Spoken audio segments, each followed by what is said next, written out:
जिस स्ट्रेटजी पे आज हम बात करने जा रहे हैं।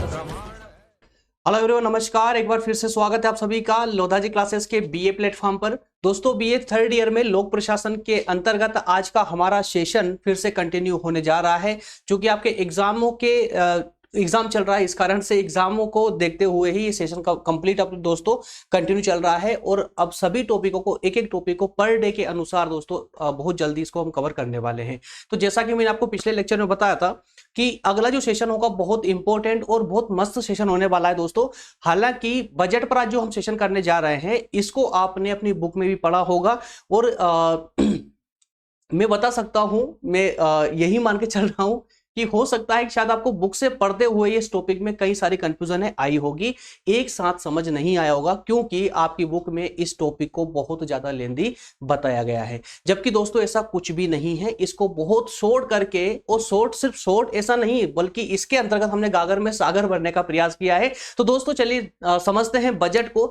आज के सेशन में हम जानेंगे कि बजट क्या होता है, इसे क्यों लाया जाता है, ये कितने प्रकार का होता है, ये बजट बनने से लेकर के लागू होने तक की पूरी प्रक्रिया क्या होती है, इन सब बातों पर एक एक करके हम सभी पर चर्चा करेंगे।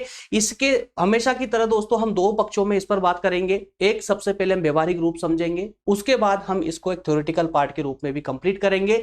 और आज के इस हर एक पॉइंट से संबंधित सभी डाटा मैं आपको प्रोवाइड करूंगा पीडीएफ के रूप में, जिससे कि आप अपने एग्जाम में लिखना क्या है, देखिए समझ तो आप लेंगे लेकिन लिखना क्या है वो ज्यादा महत्वपूर्ण रहता है आपके एग्जाम के पॉइंट ऑफ व्यू से। तो लिखने के लिए जो डाटा होता है वो भी मैं आपको प्रोवाइड करता ही हूं। तो दोस्तों समझते हुए, व्यवहारिक रूप से समझते हुए, थ्योरेटिकल पार्ट के रूप में भी इसे हम आज ही कंप्लीट करेंगे। चलिए तो शुरू करते हैं अपने सेशन को। दोस्तों जल्दी से सेशन को शेयर कर दीजिए ताकि अधिकतम लोग जुड़ सके। मैं देखता हूं दोस्तों कि जब जब सेशन चल रहा होता है तब बहुत कम लोगों की यहाँ पर क्वांटिटी होती है, लेकिन जब सेशन कंप्लीट हो जाए, खत्म होता है, उसके बाद में कई सारे लोग आते हैं, है ना, बहुत सारे व्यूज उसके बाद में देखने को मिलते हैं। तो इसको एक बार और मैं आपको लिए अनाउंस कर दूं पहले ही स्टार्टिंग में ही। दोस्तों क्लासेस का जो टाइम है, टाइम फर्स्ट ईयर वालों के लिए दोपहर में 3 बजे रखा गया है। सेकेंड ईयर वाले स्टूडेंट के लिए यही जो टाइमिंग है क्लास का वो इवनिंग में 6 बजे, और थर्ड ईयर वालों के लिए इवनिंग में 8 बजे। क्लियर है ना? तीनों टाइम सेपरेटली चलेंगे दोस्तों, सभी क्लासेस सेपरेटली मिलती रहेगी। चलिए शुरुआत करते हैं अपने सेशन की। दोस्तों शुरुआत करते हैं। आप सभी जानते हैं फोर्थ यूनिट हमारी चल रही है, जिसमें एक टॉपिक हमारा वित्तीय प्रशासन पर हो चुका है, ठीक है ना।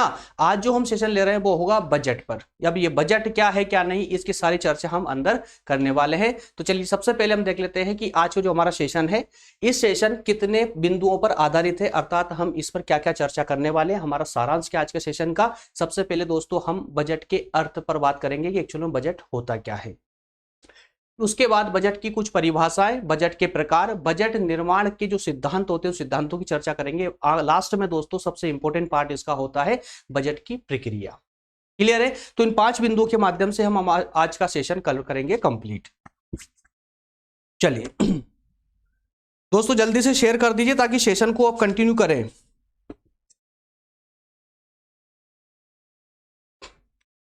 बजट का अर्थ, इसको स्टार्ट करने से पहले अब कुछ शब्दों को हम समझ ले तो ज्यादा उचित होगा। कुछ शब्दों को हम समझ ले, जैसे कि दोस्तों बजट एक्चुअल में क्या है, और ये बजट क्या हमारे संविधान में इसका वर्णन है, इसकी शुरुआत कहां से हुई, क्या होता है इस बजट से, और ये आके एक्चुअल में सिर्फ बजट ही क्यों बोला जाता है। अब समझिए इसको दोस्तों।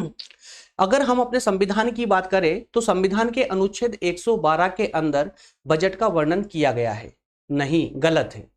संविधान के अनुच्छेद 112 में बजट का वर्णन अवश्य है, लेकिन वहां पर बजट नाम ना हो करके वहां पे वार्षिक वित्तीय विवरण के नाम से इसका वर्णन किया गया है। और इस वार्षिक वित्तीय विवरण का अर्थ होता है कि पूरे वर्ष में सरकार की कितनी आय हो रही है और कितना व्यय हो रहा है, यही दोनों पक्षों से मिलकर बनता है वार्षिक वित्तीय विवरण। ठीक है ना? क्या है दोस्तों? वार्षिक वित्तीय विवरण।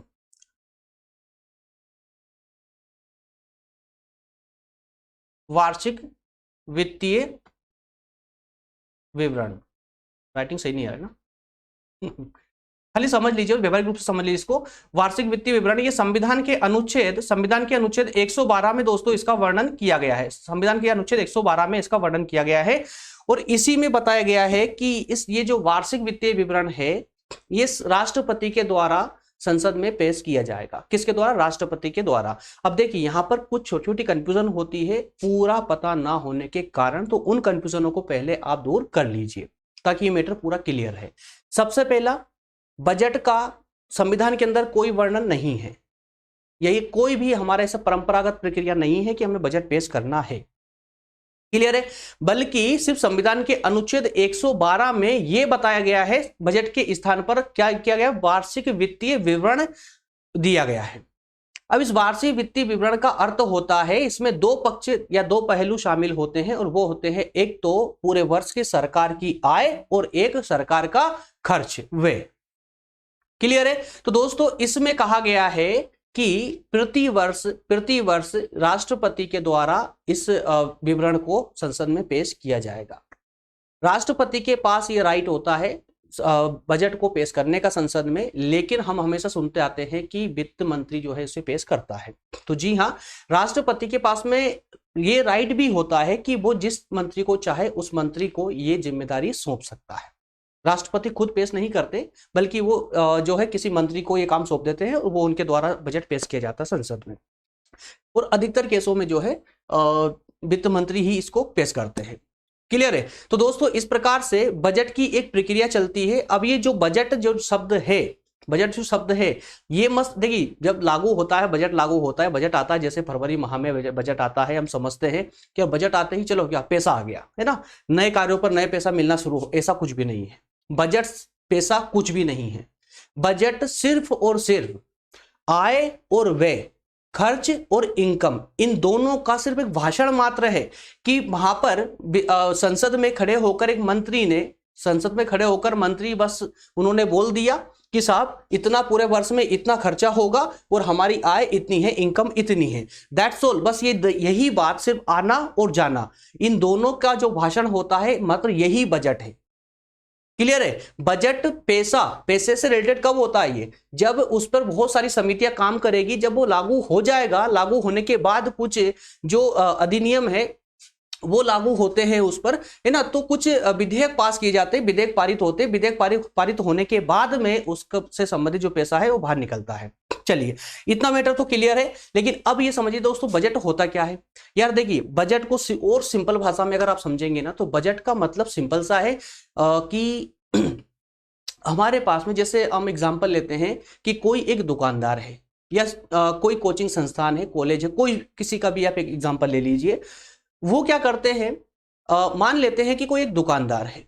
अब दुकानदार को पता है कि वो एक मंथ के स्टार्टिंग में अनुमान लगाता है कि उसकी लगभग पूरे महीने में आय कितनी हो जाएगी, इनकम कितनी हो जाएगी, और उस इनकम के आधार पर वो अपने खर्चे का लेखा जोखा करेगा। ये सिर्फ अनुमान ही लगाता है ना, है ना, एक्चुअल तो करेगा नहीं, क्योंकि महीना स्टार्ट हुआ, एक पहली तारीख को भेटा हुआ है वो, तो वो पहले ये अनुमान लगाता है कितना खर्चा होगा, मेरी आय कितनी होगी, तो मुझे कितना खर्चा करना चाहिए। और सिर्फ दुकानदार ही नहीं बल्कि इंडिविजुअल व्यक्ति भी इसी प्रकार से अपने परिवार का संचालन करता है, अपना घर परिवार चलाता है। किस प्रकार से भाई, जैसे मान लेते हैं कि कोई एक नौकरी करने वाला व्यक्ति है, तो अगर उसकी सैलरी अगर 30,000 रुपए पर मंथ है, तो वो जो है अपना जो परिवार का जो घर का जो खर्च होगा, उसका जो बजट बनाएगा खर्चे का, वो 30,000 से ऊपर नहीं बनाएगा बल्कि उससे कम ही रखेगा, है ना। तो ये क्या है, ये भी तो बजट ही है। तो इसी प्रकार से सरकार भी अपनी पूरे साल भर में उसके पास कितना पैसा आना है, विभिन्न प्रकार के टैक्सों से, उसके जो उद्योग धंधे चल रहे हैं, रेल चल रही है, या अन्य अलग अलग स्रोतों से सरकार के पास जो पैसा आता है, और उसके अलावा किस किस को सैलरी बांटनी है, कहां पर कितना खर्च करना है, वो सारे खर्च, तो आना और जाना, आय और व्यय, इन दोनों की तुलना करना, इन दोनों का अनुमान लगाना ही जो है यहां पर बजट कहलाता है। क्लियर हुआ ना। तो बजट का कोई ऐसा कोई हवा नहीं है कि यार ये समझ नहीं आता, बहुत बड़ा टॉपिक है, इसको पहले व्यवहारिक रूप से बहुत अच्छे से समझिए। अगर ये एक बार आपको व्यवहारिक रूप से समझ गए तो फिर आप इसमें कभी भी कंफ्यूज नहीं होंगे, इसमें पूरी तरह से जो है आप एकदम क्लियर होंगे इस मैटर में, वो बजट होता क्या है एक्चुअली। क्लियर है? चलिए दोस्तों, तो अब इसका थोड़ा सा थ्योरेटिकल पार्ट हम देख लेते हैं। चलिए इससे पहले एक काम करते हैं, इसके वैसे आपके सिलेबस में नहीं है लेकिन थोड़ा सा इसके हट के एक्स्ट्रा मैं बता देता हूं। समझिए इसको कि जो बजट होता है ना, एक जनरल नॉलेज के लिए बता रहा हूं मैं, बजट जो होता है ना उसको हम दो प्रकार से पढ़ते हैं। एक तो हम पढ़ते हैं इकोनॉमी वाले पार्ट में, अर्थशास्त्र वाले पार्ट में, और एक पढ़ते हैं हम पॉलिटी वाले में। लेकिन आजकल क्या हो रहा है दोस्तों, ये ऑनलाइन जो कोचिंग संस्थान चल रही है तो इसमें कुछ टीचर हैं उनको यही नहीं पता है कि किसको हमें पॉलिटी के अंदर पढ़ाना है और किसे इकोनॉमी के अंदर पढ़ाना है, इसको मिक्स कर दिया जाता है ना। ये बहुत बड़ी गलती है, क्योंकि इकोनॉमी वाले पार्ट को अगर हम पॉलिटी के अंदर लिख के आएंगे ना तो वहां पर हमारे नंबर 100% कट हो जाएंगे। वो थोड़ा सा अलग मैटर होता है, जैसे शून्य आधारित बजट हो गया, कई प्रकार के बजट होते हैं, उनके प्रकारों पर ज्यादा चर्चा की जाती है, उसकी शुरुआत कब से हुई, क्या है क्या नहीं, वो पूरी बातें होती है उसके अंदर। तो हम यहाँ पर इकोनॉमी वाले पार्ट को नहीं पढ़ेंगे बजट को, बल्कि हम यहाँ पर पॉलिटी वाले पार्ट को पढ़ने वाले हैं। तो हम बजट को स्टार्ट करें उससे पहले दोस्तों आप एक चीज को समझ लीजिए। जो बजट है हमारा, जो बजट है, खाली समझिए इसको, आपके सिलेबस में नहीं है लेकिन फिर भी समझिए, छोटा सा मैटर है, अगर ये क्लियर हो जाएगा तो आपको पूरी तरह श्योर हो जाएंगे। जो बजट है दोस्तों, ये आपको अच्छे से पता है, ये एक वर्ष के लिए इसे पारित किया जाता है, लागू किया जाता है, एक वर्ष के लिए अच्छे से जानते हैं। कब से कब तक दोस्तों? 1 अप्रैल से 31 मार्च तक के लिए। क्लियर है ना? 1 अप्रैल से 31 मार्च तक के लिए आपका ये बजट पेश होता है, अर्थात कि एक वर्ष के लिए ये बजट पेश होता है। ठीक। अब कभी आपने सोचा है कि सर चलिए ठीक है, निरंतर सरकार बनी हुई है, चल रही है, तो ठीक है कि हर साल वो सरकार अपना बजट पेश करती रहेगी, लेकिन जब चुनाव आते हैं या अचानक कोई सरकार गिर जाती है तो उस केस में क्या होता होगा? क्योंकि उस समय तो सारी विधायिका से लेकर के व्यवस्थापिका, लोकसभा सब डिसमिस हो जाती है ना, सरकार का संचालन ही रुक जाता होगा फिर तो उस समय पैसा कौन देता होगा और किस प्रकार? क्या यही बजट काम करता है? जब चुनाव का टाइम चलता है तो लगभग 3 से 4 महीना सभी नेता लोग जो है चुनाव में व्यस्त हो जाते हैं, तो उस समय क्या होता होगा? तो दोस्तों उस समय के लिए 2 प्रकार के अन्य बजटों का प्रावधान किया गया है, 2 प्रकार के अन्य बजटों का प्रावधान किया गया है। और वो कौन कौन से हैं दोस्तों? एक को आपने नाम सुना होगा, अंतरिम बजट। क्या है दोस्तों? अंतरिम बजट। एक है अंतरिम बजट। राइटिंग सही नहीं है दोस्तों ना, काम चला लेना बस इससे। पेन टेप हम पहली बार इस्तेमाल कर रहे हैं। एक है अंतरिम बजट और एक होता है दोस्तों लेखानुदान। नोट कर लीजिए आप भी, लेखानुदान। अब ये दोनों क्या है? इसको समझिए। अंतरिम बजट मतलब ये होता है, जैसे मान लीजिए कि कोई सरकार चल रही है, कंटिन्यू सरकार चल रही है, तो ठीक है वो बजट काम कर रहा है, लेकिन अगले महीने से जो है चुनाव अनाउंस हो चुके हैं, तो जैसे ही चुनावों की डेट आती, तारीख आती है, तो इनका जो कार्यभार होता है ना वो इनसे हट जाता है। तो उस केस में कुछ महीनों के लिए अंतरिम बजट लाया जाता है, कुछ महीनों के लिए। ये सिर्फ कुछ महीनों के लिए आता है, कुछ महीनों के लिए अंतरिम बजट को पेश किया जाता है।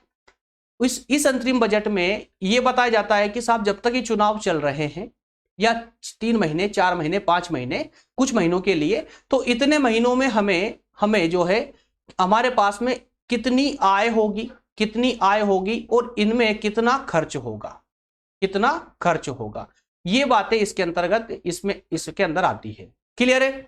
लेकिन जब हम बात करते हैं लेखानुदान की, तो लेखानुदान के अंतर्गत दोस्तों ये भी चुनावी वर्ष में ही आता है। ये भी लेखानुदान को भी चुनावी वर्ष में ही लाया जाता है, और कुछ महीनों के लिए ही लाया जाता है। तो दोनों बात सेम है, थोड़ा ध्यान से समझना इसको।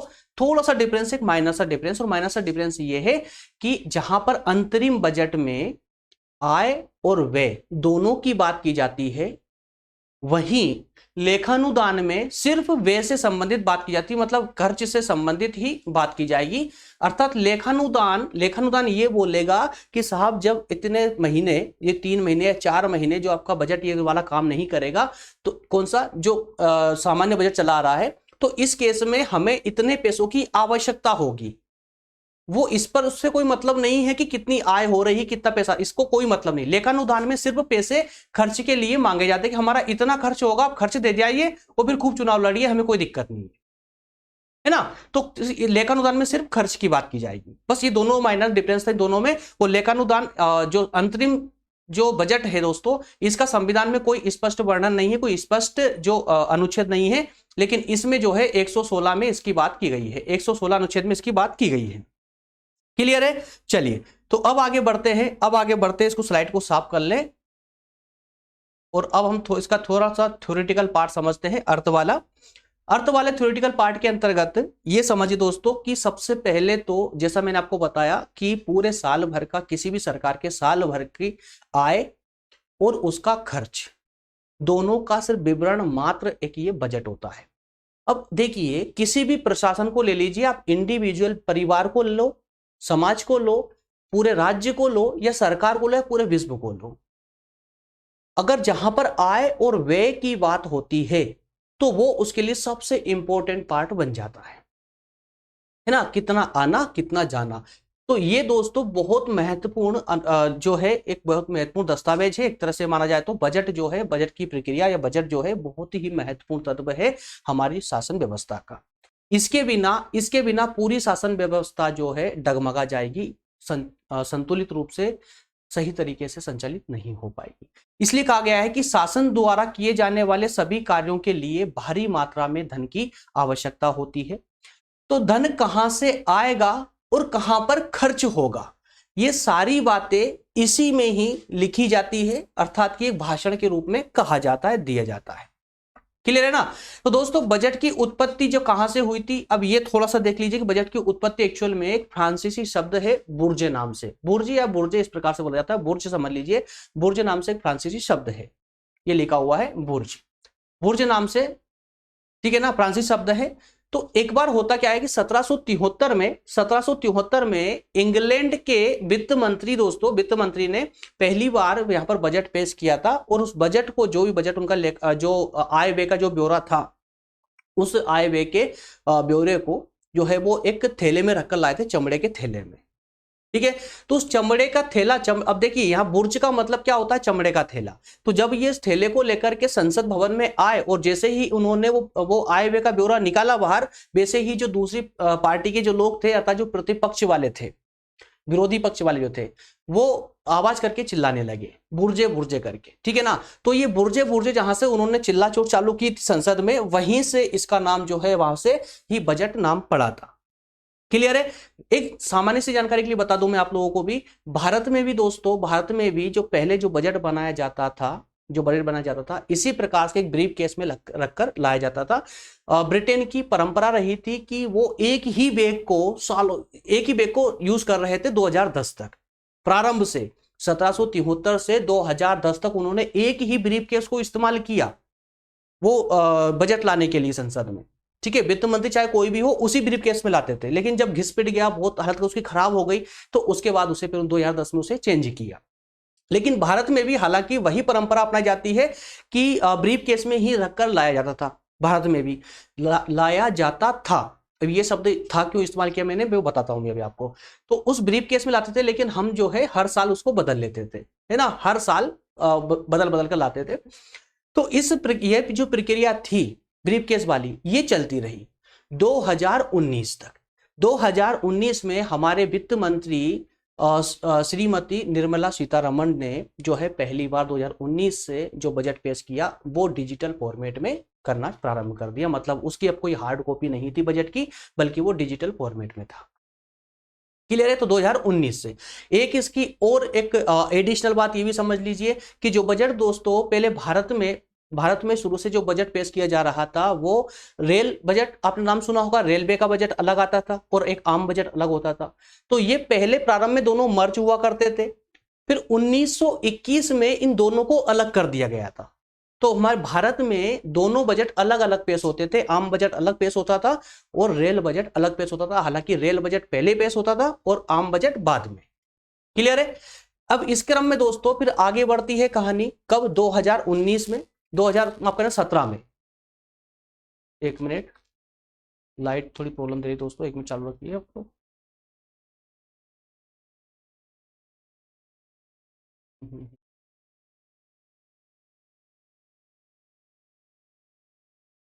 एक मिनट फ्रेंड्स, थोड़ी लाइट की प्रॉब्लम आ रही है यार। चलिए क्लास को कंटिन्यू रखते हैं।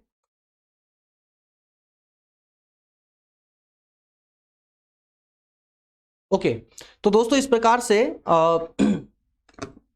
बजट जो है पहले कंटिन्यू किया जाता था, लेकिन आगे चल करके इस बजट को 2016 या 17 में एकदम क्लियर कंफर्म नहीं हूं मैं, है ना, तो 2016 या 17 में जो है इसे वापस से मर्ज कर लिया गया था।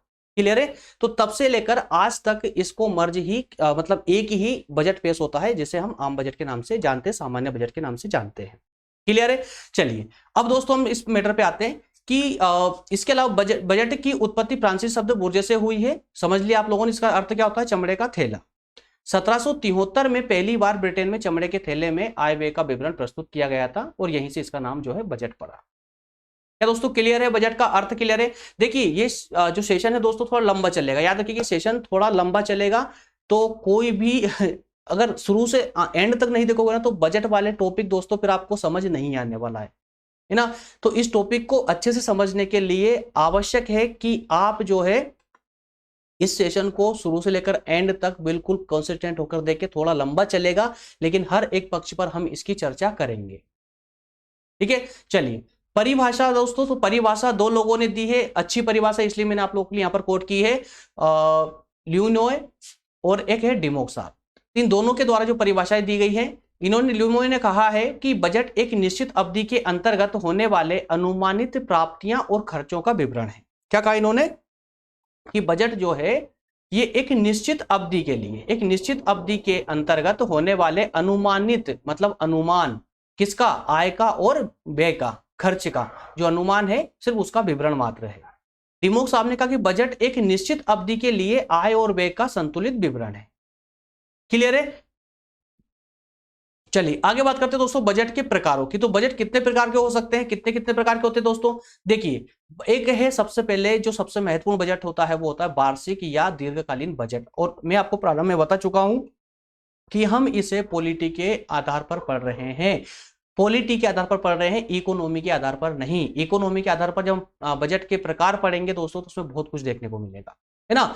तो यहां पर वार्षिक या दीर्घकालीन बजट होता है। दूसरे बजट की बात करें तो एकल या बहुल बजट होगा, तीसरा बजट लाभ या घाटे का बजट होगा, और चौथा बजट होता है दोस्तों विभागीय या निष्पादन बजट। चलिए आइए चारों बजट को एक एक करके विस्तार से समझने का प्रयास करते हैं। दोस्तों वार्षिक बजट क्या होता है इसको हम शॉर्ट में समझेंगे क्योंकि यहां पर ज्यादा समय देने की आवश्यकता नहीं है। ये मैटर मैंने आप जो डाटा आपको दे रखा है, देखिए डाटा देख लीजिए आप एक बार। ये जो डाटा है आपको एक बार में पूरा समझ आएगा, एकदम आसान भाषा में, सिंपल भाषा में है। तो वार्षिक बजट क्या होता है दोस्तों? वार्षिक बजट जो है एक वर्ष के लिए लाया जाने वाला बजट, अर्थात एक वर्ष के आय और जो खर्च होते हैं उस पर जो विवरण लाया जाता है उसे हम एक वर्ष के लिए एक वर्षीय बजट कहते हैं, वार्षिक बजट कहते हैं। अंतरिम या लेखानुदान बजट अलग होते हैं, है ना, जो कुछ महीनों के लिए लाया जाता है। तो इस प्रकार के जो वर्षीय बजट है दोस्तों, भारत और इंग्लैंड जैसे राष्ट्रों में एक वर्षीय बजट को अपनाया गया है, जबकि अमेरिका, ऑस्ट्रेलिया, स्वीडन और इटली जैसे देशों में यह 1 जुलाई से 30 वर्षीय बजट को ही अपनाते हैं। लेकिन की जो टाइम ड्यूरेशन दे रखी देखिए इसमें, भारत में 1 अप्रैल से 31 मार्च भारत और इंग्लैंड के लिए, लेकिन अमेरिका, ऑस्ट्रेलिया, स्वीडन, इटली इन राष्ट्रों में यह अवधि 1 जुलाई से 30 जून तक होती है। वहीं फ्रांस में दोस्तों 1 जनवरी से 31 दिसंबर तक इसको माना जाता है। क्लियर है? अगला है एकल या बहुल बजट। अब यार दोस्तों एकल, देखिए नाम से ही आपको स्पष्ट हो रहा है एकल बजट क्या होगा भाई। एकल बजट क्या होगा कि सरकार के जितने भी विभाग है वो सभी विभाग जो है अपना अनुमान एक ही बजट में प्रस्तुत कर देते हैं, एक ही बजट में। मतलब सरकार के जितने भी, मतलब ये समझ लीजिए पूरी सरकार, भाई पूरी सरकार का जो भी आय और व्यय का जो अनुमान है वो एक ही बजट में ले आना एकल बजट कहलाता है। जब हम बहुल बजट की बात करते हैं तो बहुल बजट का मतलब होता है सभी जितने भी सरकार के विभाग है उन विभागों का जो बजट होता है वो अलग अलग प्रस्तुत होता है। जैसे भारत की अगर हम बात करें दोस्तों तो 2017 से पहले भारत में 2 बजट होते थे, एक सामान्य बजट और एक दूसरा रेलवे बजट होता था, लेकिन 2017 से रेल बजट को सामान्य बजट में मिला लिया गया। क्लियर है ना? चलिए नेक्स्ट है इसका प्रकार में लाभ या घाटे का बजट। अब इसको और आसान शब्दों में, आसान भाषा में समझिए। लाभ का बजट क्या होगा भाई? देखिए बजट में 2 चीज हमेशा होती है, 2 चीज होती है, क्या? आय और व्यय, आय और व्यय 2 चीज होती है। तो अब देखिए अगर मान लें कि जो व्यय है, व्यय मतलब खर्चा जो है आपकी इनकम से कम है, खर्चा अगर आपकी इनकम से कम है तो बजट कैसा होगा? लाभ का बजट होगा। लेकिन खर्चा अगर आपकी इनकम से भी ज्यादा हो गया है तो फिर बजट कैसा होगा, घाटे में चला जाएगा। तो इसलिए हम उसको घाटे का बजट कहते हैं।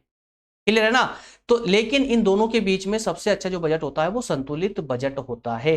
लेकिन एक बात और जान लीजिए, जितने भी छोटे छोटे देश या विकासशील देश है वो अधिकतर घाटे का बजट बनाने पर विश्वास रखते हैं, क्योंकि इनके जो घाटे होते हैं उनको पूरा उनकी अर्थव्यवस्था को और ऊपर उठाने के लिए घाटे का बजट बनाते हैं। क्लियर है। नेक्स्ट और लास्ट है इसका विभागीय निष्पादन बजट। इसको निष्पादन बजट भी कहा जाता है, याद रखिएगा।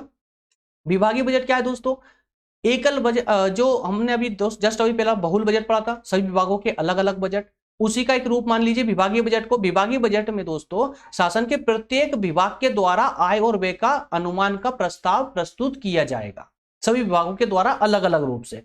निष्पादन बजट में दोस्तों इसमें सार्वजनिक जो प्रोग्राम होते हैं, जैसे कोई योजना लेकर आती है सरकार या कोई सार्वजनिक खर्च करती है सरकार, तो उसमें जो पैसा लगता है, वो जो पैसा लगता है उस पैसे को बताना ही, उस पैसे का अर्थात सिर्फ यहां सिर्फ खर्च की बात हो रही है, तो उस खर्च को बताना ही निष्पादन बजट कहलाता है। और इस प्रकार का निष्पादन बजट सबसे पहली बार अमेरिका में 1950 में लागू हुआ था। दोस्तों यहां तक का क्लियर है आपको डाटा, यहां तक का पूरा क्लियर होना चाहिए, है ना, कोई डाउट नहीं होना चाहिए। चलिए अब हम बात करते हैं इसके सिद्धांत, बजट का निर्माण के जो सिद्धांत है उस पर बात करते हैं।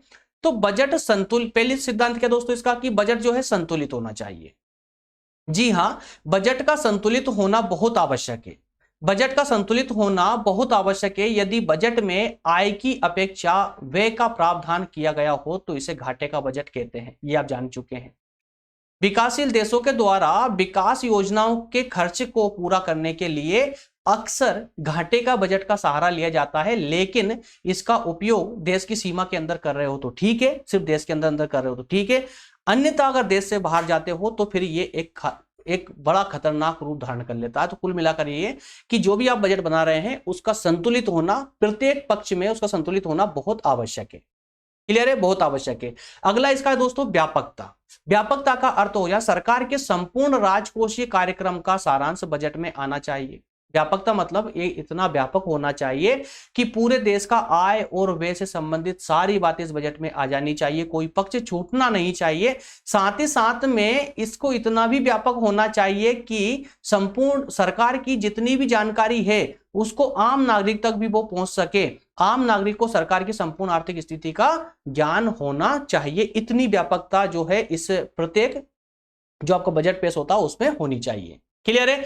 इसी में दोस्तों अगला हो जाएगा बजट निर्माण कार्यपालिका का दायित्व है। अब देखिए दोस्तों, अब यहां पर एक छोटी सी कंफ्यूजन अब आपको होगी, अब यहां पर छोटी सी कंफ्यूजन होने वाली है।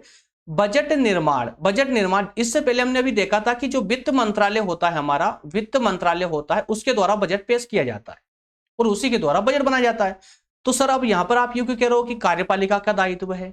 अरे भाई, बजट बनाने का जो काम होता है वो कार्यपालिका का ही होता है, और जो यहाँ पर वित्त मंत्री साहब जो बजट प्रस्तुत करते हैं ये कार्यपालिका के एक प्रतिनिधि के रूप में कार्य करते हैं, याद रखिएगा, है ना। और कार्यपालिका को यह दायित्व क्यों दिया? वो इसलिए दिया कि वास्तविक रूप से शासन को संचालित कौन करता है दोस्तों? तो शासन को संचालित जो करने का कार्य है वो कार्यपालिका करती है। अब जो वास्तविक रूप से प्रैक्टिकली फील्ड में आकर काम करता है उससे ज्यादा अनुभव है, उसको ज्यादा ज्ञान है कि भाई कितना खर्च हो रहा है वास्तविक रूप से, है ना, और कितना आएगा हमारे पास में, उसको ज्यादा पता होता है। तो इसी कारण से दोस्तों कार्यपालिका को यह महत्वपूर्ण काम दिया है। क्लियर है। परंतु बजट निर्माण एक तकनीकी कार्य होने के कारण अन्य विभाग या अन्य जो विशेषज्ञ होते हैं वो भी इनका सपोर्ट करते हैं, अन्य विशेषज्ञ भी इनको मतलब कार्यपालिका को सपोर्ट करते हैं बजट निर्माण प्रक्रिया में। क्लियर है। अगला है दोस्तों इस पर स्पष्टता। भाई जो बजट आप बना रहे हैं, जो आय व्यय का विवरण आप प्रस्तुत कर रहे हो उसमें एकदम स्पष्टता होनी चाहिए, उसमें कोई ऐसी भाषा का इस्तेमाल ना हो, ऐसे तथ्यों का इस्तेमाल ना हो जिसे आसानी से समझा ना जा सके, ठीक है ना। तो सदस्य हो, चाहे तो व्यवस्थापिका के सदस्य हो, चाहे आम नागरिक हो, आप इस बजट को जो है आसानी से समझ सके, इतनी जो है इसमें स्पष्टता होनी चाहिए। परिशुद्धता की बात करें तो दोस्तों परिशुद्धता का अर्थ यह हुआ कि जो बजट लाया जा रहा है उसमें शुद्धता होनी चाहिए, अर्थात कि कहीं पर भी राजस्व अर्थात जो आय होती है सरकार की, उस आय को कम बताने का प्रयास नहीं किया जाना चाहिए। कोई भी तथ्य छुपाए नहीं जाना चाहिए, एकदम शुद्ध होना चाहिए। क्लियर है। नेक्स्ट है इसी में अनुमान तार्किक होना चाहिए कि जो अनुमान खर्च को लेकर या इनकम को लेकर के जो अनुमान लगाए जा रहे हैं वो अनुमान तार्किक हो, वो अनुमान तार्किक होना चाहिए। क्लियर है। अगला है वार्षिकता। तो दोस्तों कुछ महीनों के लिए बजट को लाने की अपेक्षा पूरे वर्ष, एक वर्ष, कम से कम एक वर्ष के लिए बजट को लागू किया जाना चाहिए, वार्षिक बजट ही लागू होना चाहिए। ये इसके कुछ सिद्धांत है दोस्तों। अब हम बात करते हैं बजट की प्रक्रिया की। अब ये बहुत इंपॉर्टेंट है दोस्तों, बजट की प्रक्रिया, इसको एक बार समझिए आप अच्छे से। बजट की प्रक्रिया को समझने के लिए हम 4 बिंदुओं का सहारा लेंगे, और 4 बिंदुओं में है तैयारी करना, तैयारी कैसे होगी, विधानमंडल की स्वीकृति, बजट का क्रियान्वयन, सार्वजनिक वित्त पर नियंत्रण। 4 बातें हैं दोस्तों, चारों को समझना अति आवश्यक है। ठीक है ना। सबसे पहले हम तैयारी से स्टार्ट करते हैं। भाई तैयारी में क्या होता है यार, देखिए सबसे पहले तो भारतीय वित्त वर्ष 1 अप्रैल से आरंभ होता है, आप समझते हैं, है ना। 1 अप्रैल से स्टार्ट होता है हमारा वित्तीय वर्ष, और है ना, इसीलिए क्या करते हैं कि जुलाई और अगस्त के महीने से ही ये अनुमान लगाना प्रारंभ कर देते हैं। अब ये अनुमान लगाता कौन है भाई, वित्त मंत्री सबसे पहले खड़ा होगा, वित्त मंत्रालय सबसे पहले खड़ा होगा, और वो सभी मंत्रालयों को, सभी विभागों को नोटिस भेज कर, प्रपत्र भेज कर सबको सूचित कर देगा कि भैया अपने अपने विभाग के खर्च और आय का जो है, अपने खर्चों के जो अनुमान है वो निकाल कर हमको दे दो, ताकि हम बजट बनाना प्रारंभ करें, है ना। तो सभी विभागों के द्वारा अनुमान व्यय का अर्थात खर्च का अनुमान देना प्रारंभ कर दिया जाता है। तो वित्त मंत्रालय जो प्रशासकीय मंत्रालयों को उनके व्यय अनुमान तैयार करने के लिए प्रपत्र भेजता है। प्रशासकीय मंत्रालय जो होते हैं दोस्तों, ये 3 प्रकार के अनुमान तैयार करते हैं, 3 प्रकार के अनुमान तैयार करते हैं। कौन कौन से 3 प्रकार के? एक तो स्थायी व्यय, कि हमारे पास स्थायी रूप से कितना खर्च होता है। दूसरा प्रचलित योजना, जो योजनाएं अभी चल रही है उन पर कितना खर्च हो रहा है, और जो नई योजनाएं लागू होने वाली है उन पर कितना खर्च होगा। तो इस प्रकार से वो अनुमान, 3 प्रकार से अनुमान रेडी करके और वित्त मंत्रालय को जो है भेज देते हैं। अब जो वो अनुमान आते हैं वित्त मंत्रालय में, उन अनुमानों का सबसे पहले जो है लेखापाल उनकी जांच करता है, और इनकी जांच करने के बाद में फिर वित्त मंत्रालय, फिर उनकी जांच अलग से जांच होगी, मतलब 2 बार जांच होती है इसकी, लेखापाल के द्वारा और फिर वित्त मंत्रालय के द्वारा। क्लियर है। अब जांच भी हो चुकी है। चलिए, खर्च का तो हमें पता चल गया कि अब तक खर्च कितना होना है, ठीक है। अब यहां पर बात होगी कि अब थोड़ा सा जो है, अब आय को भी देख ले भाई, कितना पैसा आने वाला है। तो जो पैसा आने वाला होता है उस पर ध्यान कौन रखता है दोस्तों? इनकम टैक्स विभाग, है ना। तो आयकर विभाग या उत्पादन कर विभाग, ये सभी विभाग जो है पिछली आय के आंकड़ों के आधार पर आने वाले वित्तीय वर्ष के लिए आय का अनुमान लगाते हैं। मतलब कुल मिला के समझिए कि जो आयकर विभाग होता है और उत्पादन विभाग होते हैं, उत्पादन कर विभाग होता है, ये और भी विभाग है जो है टैक्स पर नजर रखते हैं, आय पर नजर रखते हैं ना। ये तो कर विभाग है। बाकी इसके अलावा रेलवे से कितना पैसा आ रहा है, आपका सरकारी जो उद्योग है उनसे कितना पैसा आ रहा है, जो विभिन्न क्षेत्रों से कितने कितने पैसे आ रहे हैं, तो वो सारे विभाग अपना एक पूरा अनुमान कि इस वर्ष इतना पैसा आ सकता है, उसका अनुमान निकाल करके वित्त मंत्रालय को सौंप देते हैं। अब अनुमान भी यहां पर आ चुके हैं, ठीक है ना। अब वित्त मंत्रालय उन अनुमानों को संसद में भेजने के लिए तैयार करता है। अब वो तैयार करता है 2 लेटर के रूप में। एक होता है वार्षिक वित्तीय विवरण पत्र, जैसा कि संविधान में उल्लेखित है। यहां बजट का कोई स्थान, बजट के नाम को कोई स्थान नहीं है, याद रखिएगा। एक पत्र होता है वार्षिक वित्तीय विवरण पत्र, और दूसरा होता है अनुदानों की मांग का विवरण पत्र। क्लियर है। चलिए, अब क्या हो दोस्तों, अभी संसद में पेश होने के लिए रेडी है। अब जाएंगे राष्ट्रपति साहब। देखिए स्लाइड पे क्या लिखा हुआ, राष्ट्रपति सभी अनुमानों के बजट के रूप में संसद में समक्ष पेश करता है। लिखा हुआ है राष्ट्रपति, क्योंकि संविधान में राष्ट्रपति को ही यह दायित्व दिया गया है, लेकिन राष्ट्रपति के पास में यह भी अधिकार है कि वो किसी भी मंत्री को बजट पेश करने के लिए बोल सकता है, ठीक है। तो इसी प्रकार से राष्ट्रपति साहब जो है अधिकतम केस में जो वित्त मंत्री होते हैं उनको ही ये जिम्मेदारी देते हैं। तो वित्त मंत्री ही जो है संसद में इसको बजट को पेश करते हैं। क्लियर है। चलिए, अब बजट, संसद में बजट जो है पहुंच चुका है, पेश हो चुका है ना, सिर्फ पेश हुआ है अभी तक। अब जो है उस बजट को पास करवाने के लिए, लागू करने के लिए सबसे पहला कार्य क्या होगा बजट संसद में जाते ही, कि भाई संसद की मंजूरी सबसे ज्यादा आवश्यक है। मंजूरी आवश्यक है, संसद की मंजूरी मिलेगी तभी दोस्तों आने वाले वर्ष के लिए या तो कुछ खर्च कर पाओगे या फिर कर ले पाओगे। अगर संसद ने किसी बजट को स्वीकृति नहीं दी तो ना तो आप कोई 1 रुपया भी खर्च कर सकते हो और ना ही जनता से कोई कर ले सकते हो, कुछ भी नहीं ले पाओगे आने वाले साल के लिए, ठीक है ना। तो भारत में संसद के बजट रखने की जो प्रक्रिया है वो कुछ प्रक्रिया इस प्रकार की होती है। इनको थोड़ा सा दोस्तों अच्छे से समझ लीजिएगा, एकदम बहुत आसान है, समझिए इसको। ये 8 प्रकार की प्रक्रिया के द्वारा संसद में ये बजट जो है पास होता है, ये प्रस्ताव पास होता है। कैसे?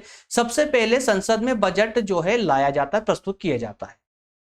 सबसे पहले संसद में बजट क्या किया जाता है दोस्तों? प्रस्तुत किया जाता है। उसके बाद उस बजट पर, जो बजट प्रस्तुत किया गया है उस बजट पर वाद विवाद होना प्रारंभ हो जाता है। क्लियर है? वाद विवाद प्रारंभ होता है, वाद विवाद होता है। उसके बाद दोस्तों बजट में जो मांगे हैं उन मांगों पर मतदान होता है, कितने लोग इसके पक्ष में कितने विपक्ष में। मतदान भी हो गया, मतदान हो गया। मतदान के बाद में दोस्तों फिर जो वहां पर कटौती प्रस्ताव विपक्ष जो पार्टी होती है उसके द्वारा कटौती प्रस्ताव जो है पारित वहां पर प्रस्तुत किया जाता है। कटौती प्रस्ताव का मतलब ये होता है कि जो बजट है तो विपक्ष वाले बोलते हैं कि नहीं नहीं, अनावश्यक रूप से यहाँ पर जो है ज्यादा खर्च कर रहे हैं तो इसमें कुछ कटौती की जाए, है ना, इस प्रकार की कुछ कटौती। फिर संसद जो है एक मितव्ययिता संबंधी कटौती अगर वास्तविक रूप चेक करती है संसद कि वास्तविक रूप से क्या बजट में कटौती करना चाहिए, जो पैसा जो इन्होंने जो है मांगा है पैसा खर्च करने के लिए, क्या उसमें कटौती करना चाहिए या नहीं करना चाहिए, ठीक है, तो इसको बोलेंगे मितव्ययिता संबंधी कटौती। इसके बाद में एक नाम मात्र की प्रतीक नाम मात्र की कटौती की जाती है, जैसे 1 रुपया 2 रुपया, हाँ ऐसे ही है ना, 1-2 रुपए नाम मात्र की कटौती आवश्यक है, तो एक प्रतीक कटौती के रूप में कटौती प्रस्ताव होता है। उसके बाद में ये जो आपका बजट है दोस्तों, बजट अब पूरी तरह से तैयार होता है पास होने के लिए। अब इसे संसद में जो लोकसभा होती है दोस्तों, लोकसभा इसको पारित कर देती है। लोकसभा पारित करके अब इसे जो है लोकसभा पारित करके इसे राज्यसभा में भेजा जाता है। कहां पर दोस्तों? राज्यसभा में। और यहां राज्यसभा को 14 दिन का टाइम दिया जाता है। 14 दिन में आपको निर्णय लेना है ना। और अगर 14 दिनों के अंदर राज्यसभा में अगर इस बजट को पास नहीं किया गया तो लोकसभा अध्यक्ष ये मान लेता है कि राज्यसभा के द्वारा ये पास हो चुका है, ठीक है, और वहां से फिर ये राष्ट्रपति के पास सिग्नेचर के लिए, साइन के लिए भेज देते हैं। आपको याद होना चाहिए कि राष्ट्रपति साहब को भी अधिकार नहीं है कि इस पर साइन ना करे, इनको साइन करना ही होता है, औपचारिक रूप से इनको साइन करना ही होता है, साइन करना ही होता है। क्लियर है? तो इस प्रकार से विनियोग विधेयक के साथ ही दोस्तों आपका बजट है वो पास हो जाता है। इसके बाद करों का मतदान। अब आय की बात होगी दोस्तों, अब इनकम की बात हो रही है। अब जो कर टैक्स लगाए जाने हैं उन टैक्सों पर भी इसी प्रकार से अनुदान होता है। फिर उस पर का भी जो है एक विधेयक पारित तो होगा, और वो भी दोनों से, अर्थात लोकसभा, राज्यसभा और फिर राष्ट्रपति, तीनों से पास होने के बाद में ये भी प्रस्तावित हो जाता है। तो इस प्रकार से दोस्तों हमारे जो है बजट एक संसद से पास होता है। क्लियर है? अब बजट का क्रियान्वयन की अगर बात करें तो संसद द्वारा स्वीकृत होने के बाद में बजट प्रक्रिया का तीसरा जो चरण आता है वो है बजट को लागू करना, है ना। तो बजट लागू करने के लिए दोस्तों 3 बातें इसमें संग्रह किया जाता है। 3 बातों का कौन कौन से? कि धन का संग्रह, भाई पैसा इकट्ठा करना, उस पैसे की अभिरक्षा करना और उस पैसे को बांटना, खर्च के स्थान पर बांटना, जहां जहां खर्च करना है वहां पर बांटना। तो इन तीनों कार्यों के लिए दोस्तों संसद में कुछ समितियां बनाई जाती है, संसद के द्वारा कुछ संसदीय समितियां बना दी जाती है, उन समितियों के द्वारा ही यह कार्य किया जाता है। नेक्स्ट पॉइंट था आपका सार्वजनिक वित्त पर नियंत्रण। भाई ये बहुत इंपॉर्टेंट है। बजट प्रक्रिया का जो चौथा और अंतिम चरण जो है दोस्तों वो यही है, सार्वजनिक वित्त पर नियंत्रण। कैसे? कि भारत में यह काम 2 अभिकरणों के द्वारा किया जाता है। कौन कौन? वित्त मंत्रालय और संसदीय वित्त समितियों के द्वारा। भाई जो भी आपका पैसा आया, सार्वजनिक वित्त आना जाना सब कुछ, इन सब पर किस किस का कंट्रोल होगा? भाई सरकार का होना जरूरी है ना, सरकार का कंट्रोल होना जरूरी है। तो ये कंट्रोल 2 संस्थाएं करती है, वित्त मंत्रालय और संसद की बनाई गई समितियां। अब संसद इसके लिए दोस्तों कुछ समितियों का निर्माण करती है। कौन कौन समिति दोस्तों? सबसे इंपॉर्टेंट समिति है लोक लेखा समिति और अनुदान समिति। ये दोनों समितियां ही पूरी तरह से इस प्रशासन के वित्त पर कंट्रोल रखती है। क्लियर है? चलिए दोस्तों, तो इसी के साथ में हमारा बजट वाला पार्ट होता है कंप्लीट। बताइए दोस्तों मुझे कि कैसा सेशन रहा आपका, कंप्लीट बजट समझ आया या नहीं आया, कहीं पर कोई डाउट तो नहीं बचा? अगर कोई डाउट हो तो बेशक होकर मुझे आप कमेंट कीजिएगा। तो दोस्तों देखिए, समझ आना चाहिए आप लोगों को, आपको समझाना ही मेरा जो प्रथम और अंतिम उद्देश्य एक ही होता है कि जब मैं सेशन लेकर आऊं तो जिस टॉपिक पर सेशन हो रहा है वो टॉपिक आपको पूरी तरह से समझ आना चाहिए। अगर समझ नहीं आया हो तो बिल्कुल कमेंट कीजिए, समझ आया हो तो प्लीज कमेंट करके यस, सिर्फ यस, ज्यादा परेशान भी नहीं करूंगा, सिर्फ यस लिख दीजिए यार, मैं समझ जाऊंगा कि हाँ आप लोग जो है इसमें समझते आ रहे, एकदम स्मूथ सेशन चल रहा है। चलिए दोस्तों, तो इसी के साथ मिलेंगे नेक्स्ट सेशन में, और जो अगला सेशन हमारा होने वाला है वो होगा लेखांकन पर। किस पर दोस्तों? लेखांकन पर, लेखांकन तथा लेखा परीक्षण पर। इसी प्रकार से बारीकी के साथ में व्यवहारिक रूप से समझते हुए सेशन को कंटिन्यू करेंगे। दोस्तों मिलते हैं नेक्स्ट सेशन में, धन्यवाद, थैंक यू।